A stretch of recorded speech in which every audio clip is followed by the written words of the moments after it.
ठीक है ना?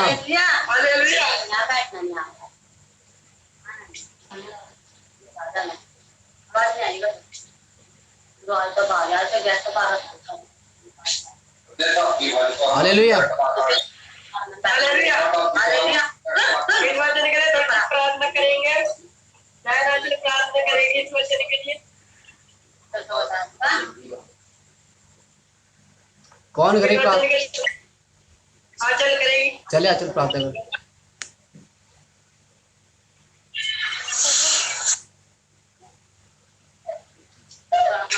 प्रार्थना।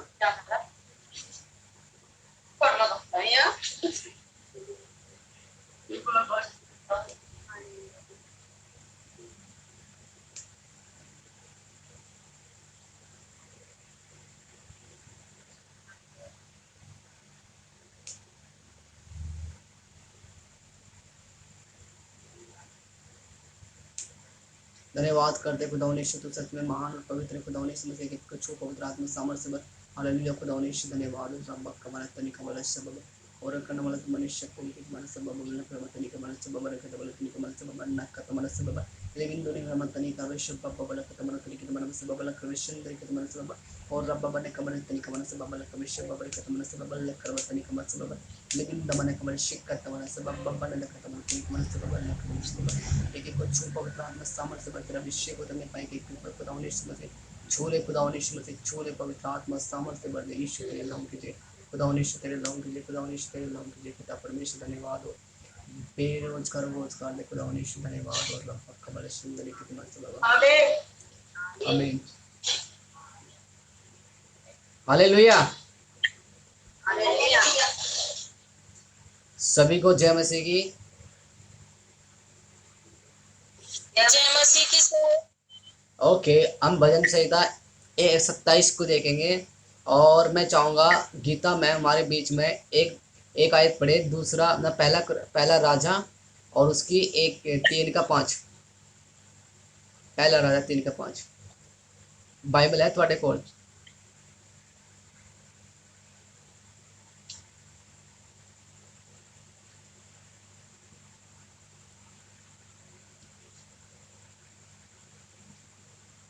हालेलुया।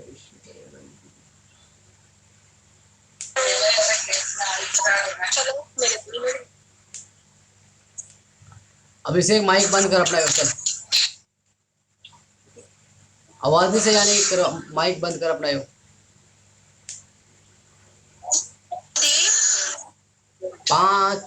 3:5 बोलो सर। बीच क्या रहेगा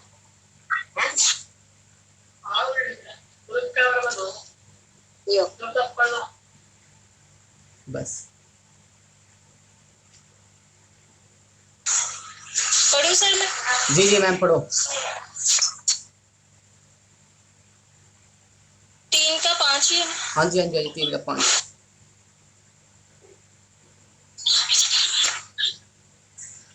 गिबोन में यहोवा ने रात को स्वप्न के द्वारा सुलेमान को दर्शन देकर कहा, जो कुछ तू चाहे कि मैं तुझे दूं वह मांग।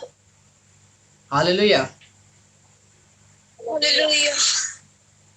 तो यहाँ पर मैंने आज इसको प्रचार किया इस आयत से मतलब यहाँ पर लिखा है कि गिबोन क्या था? एक नगर था और जो नगर में सुलेमान राजा रहता था। अब यहाँ पर इस बात आती है, जब राजा दाऊद मर गया, इससे पहले चैप्टर में जब हम पढ़ते हैं उससे पहले चैप्टर में 2 अध्याय पहले राजा 2 अध्याय में पढ़ते हैं, राजा दाऊद की मृत्यु हो चुकी है और अब किसके सारी जिम्मेदारी किसके कंधों पे आ गई है? अब आगे सारी जिम्मेदारी किसके कंधे पर? राजा सुलेमान के द्वार पर, सुलेमान के कंधों पर। राजा सुलेमान एक ऐसा ही हमारे जैसे एक बच्चे की तरह था। वो ज़्यादा कोई होशियार नहीं था और अनफॉर्चुनेटली मतलब अचानक ही उसको राज्य पाठ मिल गया, क्योंकि उससे पहले उसका बड़ा भाई राज्य करने लगा था, उसको राज्य मिल चुका था। लेकिन परमेश्वर ने क्या किया? राजा सुलेमान को उसके हृदय को देखा और उसका हृदय नम्र लगा, तो परमेश्वर ने सारा राज्य किसको दे दिया? सुलेमान को दे दिया।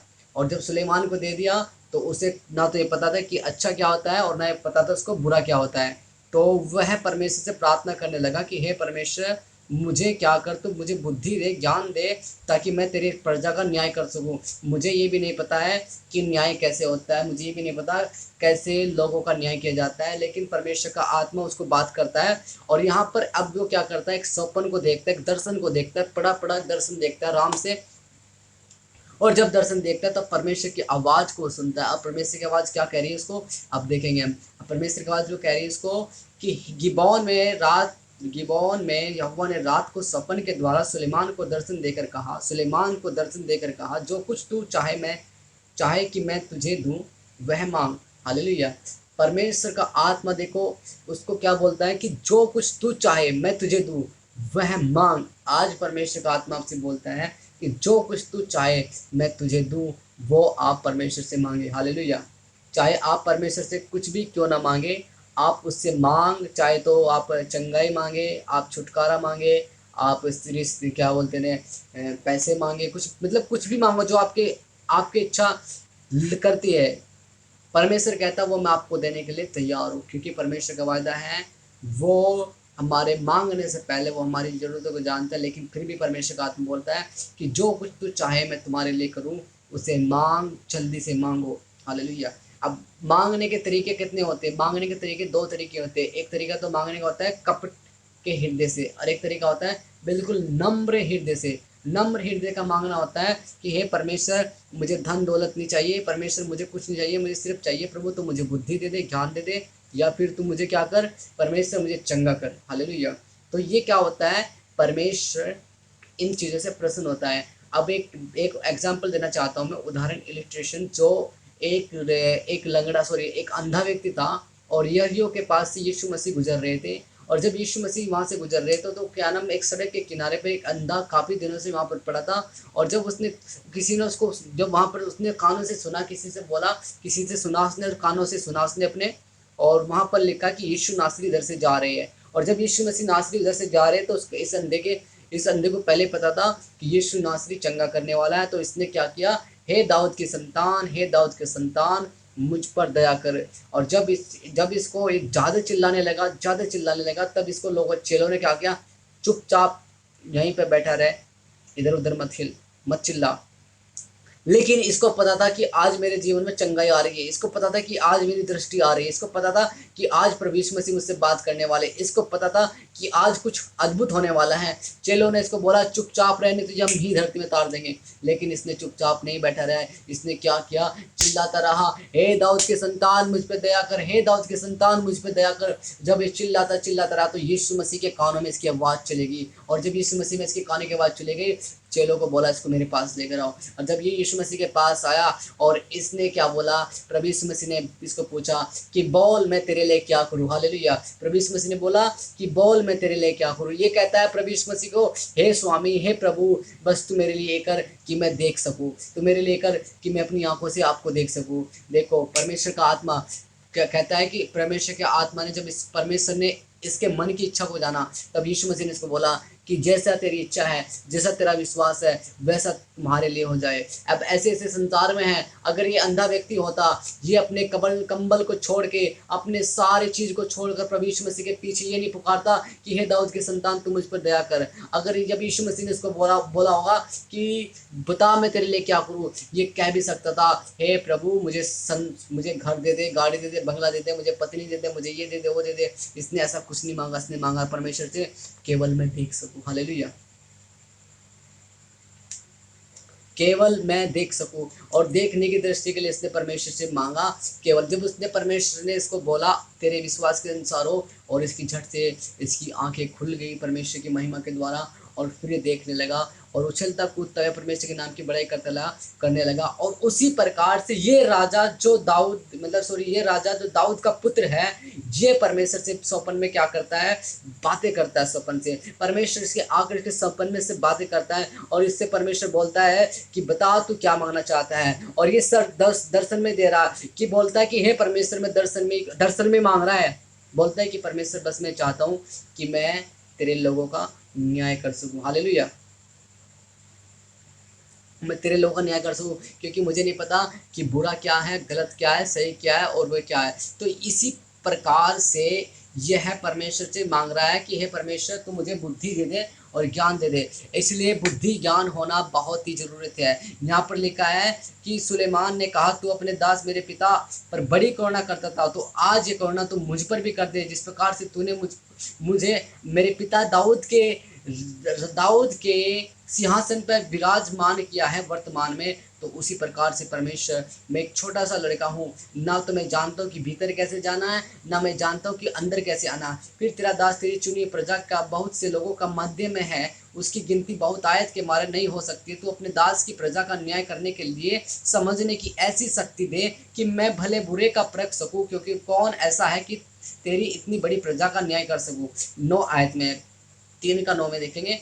और इस बात से प्रभु प्रसन्न हुआ कि सुलेमान ने ऐसा वरदान मांगा है। हालेलुया।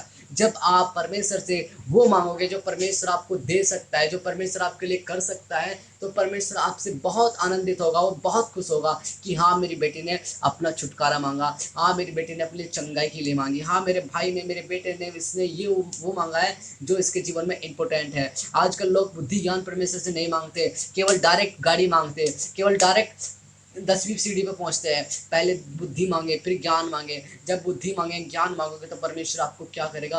राम से दे देगा, राम के साथ में दे देगा। और जब परमेश्वर आपको बुद्धि ज्ञान देगा, और उसी के साथ साथ जिस प्रकार से परमेश्वर ने कहा, परमेश्वर ने सुलेमान से बात की, तब परमेश्वर ने उसे कहा इसलिए कि तूने वरदान मांगा है, और न तो दीर्घायु और न धन और न अपने शत्रुओं का नाश मांगा है, परंतु समझने के लिए विवेक का वरदान मांगा है। इसलिए सुन, मैं तेरे वचन के अनुसार करता हूँ, तुझे बुद्धि और विवेक से भरा मन देता हूँ, यहाँ तक कि तेरे सामने समान न तो तुझसे पहले कोई कभी हुआ और ना तेरे बाद कभी कोई होगा। हालेलुया। वो कहता है ना तो तेरे पहले कोई हुआ, ना तेरे बाद होगा, तुझको ऐसा बुद्धि ज्ञान दूंगा। और फिर परमेश्वर इसको बोलता है फिर तू जो फिर जो तूने नहीं मांगा, जो तूने नहीं भी मांगा, अर्थात धन, महिमा, वह भी मैं तुझे देता हूँ, यहाँ तक कि मैं तेरे जीवन भर कोई राजा तेरे तुल्य न होगा। और फिर यदि तू अपने पिता की नाई उस मार्ग पर चले जो मैं तुझे बताता हूँ, तो परमेश्वर कहता है कि तेरा राज्य सदा सदा तक धीरे बना रहेगा। तो मेरे प्रियो अजीज, जो जितने लोग देख रहे हैं, परमेश्वर का आत्मा बोलता है कि हमें वो परमेश्वर से मांगना चाहिए जो परमेश्वर का आत्मा हमको देना चाहता है। हमें पहले बुद्धि मांगना चाहिए, क्योंकि वचन कहता है कि बिना ज्ञान के, बिना परमेश्वर के ज्ञान के परमेश्वर की प्रजा नष्ट हुई जाती है। आज इस संसार में बहुत सारे लोग अंधकार में जी रहे हैं, उनके पास परमेश्वर का ज्ञान नहीं है, उनके पास संसार का ज्ञान है, उनके पास किताबों का ज्ञान है, उनके पास साइंस का ज्ञान है, लेकिन उनके पास परमेश्वर का ज्ञान नहीं है। जिसके पास परमेश्वर ज्ञान होता है वो बहुत ही महान व्यक्ति होता है, वो बहुत ही स्ट्रॉन्ग व्यक्ति होता है, वो कभी भी अपने उद्धार को नहीं खो पाएगा जिसके पास परमेश्वर ज्ञान है। और जिसके पास संसार का ज्ञान है वो अभिलाषाओं में, टेम्पटेशन में, ऐसे ऐसे ऐसे बातों में गिर कर मर जाएगा और परमेश्वर के पास तक नहीं पहुंच पाएगा। तो इसलिए हम वो ज्ञान मांगे परमेश्वर से जो आत्मिक ज्ञान है, जो हमारे जीवन की उन्नति करे, जो हमारे शरीर की उन्नति करे, जो हमारी आत्मिक जीवन की उन्नति करे, जो परमेश्वर का वचन है। अगर हम परमेश्वर के वचन का ज्ञान परमेश्वर से मांगेंगे तो परमेश्वर कहता है कि तू पहले धर्म और राज्य की खोज कर, बाकी वस्तु तुझे मिल जाएगी जिनकी तू तलाश कर रहा है। तो इसलिए सबसे पहले हमें उसके धर्म और राज्य की खोज करनी है। सबसे पहले हम परमेश्वर से वो मांगना है जो परमेश्वर हमको देना चाहता है। पौलुस कहता है कि I can do all thing through Christ. पौलुस कहता है मैं मसीह में सब कुछ कर सकता हूँ जो मुझे बल देता है। हमें सब कुछ कर सकते हैं, हम भी परमेश्वर के ज्ञान मांग सकते हैं, परमेश्वर ज्ञान को प्राप्त कर सकते हैं। जब हम बाइबल पढ़ेंगे, दिन और रात परमेश्वर के ज्ञान को प्राप्त करेंगे, तो हमें एक दिन इतना ज्ञान हो जाएगा कि हम दूसरों के सामने बैठकर परमेश्वर के वचन को प्रचार करेंगे और दूसरों के लिए क्या करेंगे? क्षमा के लिए प्रार्थना मांगेंगे। तो इसलिए हमें क्या करना चाहिए? परमेश्वर से मांगना चाहिए, परमेश्वर के सामने सजदा करना चाहिए, परमेश्वर से स्तुति करना चाहिए। हालेलुया। तो जहाँ पर मैं एक बात और बताना चाहता हूँ कि सौपन में परमेश्वर ने उससे बात किया और उसने क्या किया? परमेश्वर ने उसको बोला कि मैं तुझे बहुत सारा धन संपत्ति देता हूँ, मैं तुझे बहुत सारा वो देता हूँ कि जो तूने नहीं मांगा है। तो इसलिए परमेश्वर, जो हम परमेश्वर से नहीं मांगते, परमेश्वर वो भी हमें देगा। हालेलुया। और भजन संहिता 27 में क्या पढ़ा हमने? भजन संहिता 27 में पढ़ा हमने। और उसके बाद यहाँ पर क्या हुआ? जब इसका न्याय करने का समय आया तब इसने न्याय किया।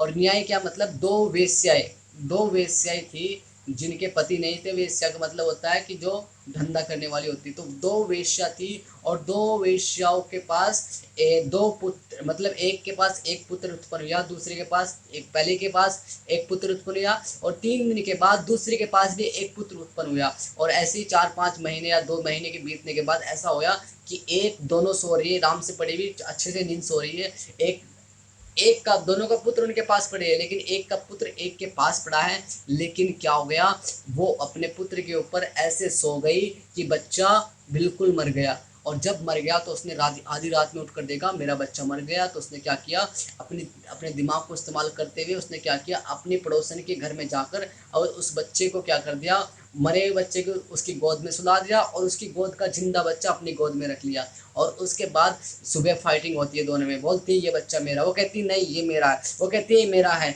तो उसके बाद ये राजा सुलेमान के पास पहुंचते हैं, न्यायालय में, मतलब कोर्ट में पहुंचते हैं उसके पास। जब कोर्ट में पहुंचते हैं तो यहाँ पर ये कन्फ्यूज कर रही है सारी प्रजा को, सारे लोगों को कन्फ्यूज कर रही है कि बोलते वो कहती है मेरा बच्चा, वो कहती है मेरा बच्चा, नहीं ये मेरा, वो कहती है नहीं मेरा है। तब राजा दाऊद ने क्या किया, उसने बोला ओके एक तलवार लेकर आओ। कैसी, ऐसी तलवार लेकर आओ। जब वह ऐसी तलवार लेकर आए तो उसने बोला बच्चे को मेज पर लेटा दो, बच्चे को मेज पर लेटा दो। उसने तलवार को ऐसा किया और मारने लगा बच्चे को ऊपर। मत को बोलता है कि ये बच्चा, इनको 2 भागों में करके बांट दो, मतलब एक बच्चे के 2 हिस्से कर दो, एक को आधा हिस्सा, एक को आधा हिस्सा दे दो।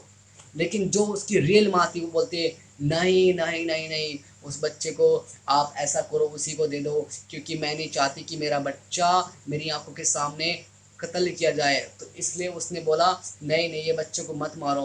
तब राजा सुलेमान ने जान लिया कि ये इसकी असली माता है। और जो वो दूसरी स्त्री थी, नहीं ये बच्चा ना तो इसका रहेगा ना मेरा रहेगा।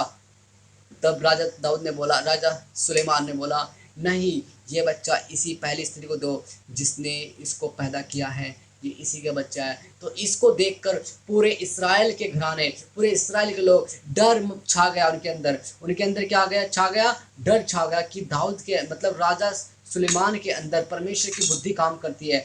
तो लास्ट 28 आयत में क्या लिखा है, मैं पढ़ता हूँ 28 आयत।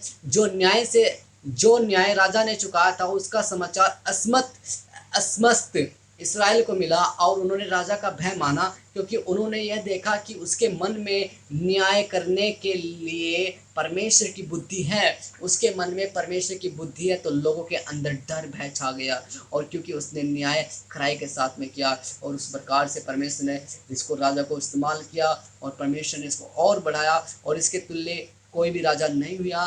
और आज तक भी कोई राजा बाइबल के अंदर, मतलब आज तक भी ऐसा राजा कोई नहीं हुआ जो इतना बुद्धिमान हो जितना बुद्धिमान राजा सुलेमान था। और उसने एक सबसे बड़ा भवन परमेश्वर के लिए बनाया। हालेलुया। तो इसी प्रकार से दाऊद राजा भी परमेश्वर के साथ में चलता था। और उसके बाद परमेश्वर का आत्मा राजा सुलेमान के साथ में रहा। और लेकिन उसने क्या किया, परमेश्वर की नज़रों में बहुत गलत किया। लेकिन फिर भी अनुग्रह उसके पास था, जो दाऊद के पास अनुग्रह था वो उसको मिलता रहा। तो क्यों ना हम अपनी आंखों को बंद करेंगे और परमेश्वर से प्रार्थना करेंगे कि हाँ परमेश्वर तू सच में अद्भुत कार्य परमेश्वर करने वाला परमेश्वर है। चाहे आप कुछ भी मांगे परमेश्वर देगा। अगर आप परमेश्वर से मांगोगे तो दिल से मांगो, दिल से ही परमेश्वर देगा। हालेलुया। तो आइए हम प्रार्थना करेंगे। दयालु प्रभु यीशु मसीह, धन्यवाद करते हैं आज के इस दिन के लिए, आज के तेरे इस वचन के लिए धन्यवाद करते खुदा यीशु मसीह। आज हमें सामर्थ्य पवित्र आत्मा से भर दे ताकि हम तेरी प्रस्तुति करने पाए यीशु मसीह। हमें अपने वरदानों से भर दे यीशु मसीह। हमें आत्मिक वरदान दे पिता परमेश्वर। हमें पवित्रता का वरदान दे पिता परमेश्वर, ताकि हम पवित्रता में रहे पिता परमेश्वर। हमें बुद्धि ज्ञान दे पिता परमेश्वर, ताकि तेरे वचन का ज्ञान रहे पिता परमेश्वर, ताकि कोई भी हमें भरमाने न पाए, कोई भी शैतान हमारे जीवन में कार्य न करने पाए। खुदा यीशु मसीह तू पाक रूप से भर दे। में खुदा यीशु मसीह तू पाक रूप से भर दे। खुदा यीशु मसीह जो अंधकार में जी रहे यीशु मसीह उनको ज्योति में लेकर आ पिता परमेश्वर। जो मूर्ति पूजा में भटक रहे यीशु के नाम में आजाद होने पाए, मूर्ति पूजा की गुलामी से यीशु के नाम में वो उद्धार पाए पिता परमेश्वर। जो नशे की आत्मा में भटक रहे यीशु के नाम से वो नशे से आजाद होने पाए पिता परमेश्वर। जो पिता परमेश्वर प्रभु जी जिनके पास घर नहीं खाना नहीं, यीशु के नाम से घर और खाना उनके तेरे लहू के द्वारा मिलने पाए उनको पिता परमेश्वर प्रभु जी। तेरा पवित्र आत्मा के एक भाई बहन को चंगा करने पाए जो हॉस्पिटल में बीमार है, यीशु के नाम से हॉस्पिटल के लोग चंगे होने पाए, कोरोना वायरस से लोग आजाद होने पाए और पाक रूह को आजाद करने पाए पिता परमेश्वर। तेरे नाम की महिमा धन्यवाद करते पिता। मैं अपने दोस्तों को रिश्तेदारों को तेरे हाथों में सौंपता हूँ। सभी की लोगों को तेरा हाथ में, भारत देश के लोगों को तेरा हाथ में सौंपता, चर्च बिल्डिंग को, जमीन खरीदने में प्रभु जी हमारी मदद और सहायता कर पिता परमेश्वर। आंचल अभिषेक बंटी पापा को तेरे हाथ में सौंपता, जितने बच्चे यहाँ पर बैठे सबको तेरे हाथ में सौंपता, और गीता मैम के परिवार को तेरे हाथ में सौंपता, उनकी बहनों को, उनके भाइयों को तेरे हाथ में सौंपता, यीशु के नाम में मैं तेरी फायर को रिलीज करता हूँ उनके ऊपर, यीशु के नाम में Holi ghost fire in the name of Jesus का। इन लोगों को छू ले, पवित्र आत्मा सामर्थ्य से भर दे और अपने पवित्र ज्ञान से भर दे खुदा यीशु मसीह, ताकि लोग तेरे नाम की महिमा करें, आराधना करें खुदा यीशु मसीह। मैं धन्यवाद करता हूँ पिता परमेश्वर, ये आराधना, ये प्रार्थना विनती खुदा यीशु मसीह के वसीले नाम में मांग लेते हैं, आमीन आमीन। गीता मैम, प्रभ का प्रभ हमारे बीच में क्या करेगी, प्रार्थना करेगी लास्ट, मतलब है हमारे पिता। प्रभु कम हियर।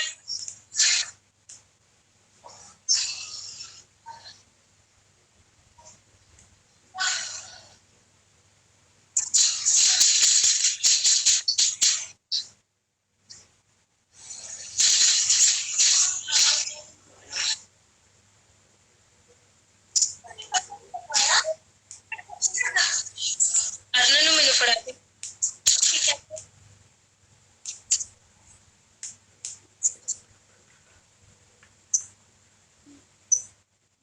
क्या है थोड़ा सा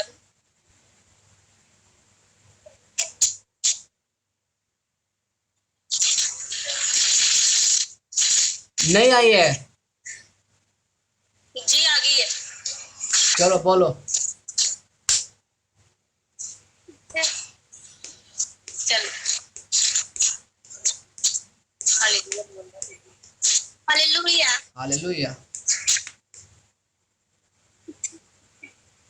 हे हमारे पिता, तू जो स्वर्ग में है, तेरा नाम पवित्र माना जाए, तेरा राज्य आए, तेरी इच्छा जैसे स्वर्ग में पूरी होती है वैसे पृथ्वी पर भी हो।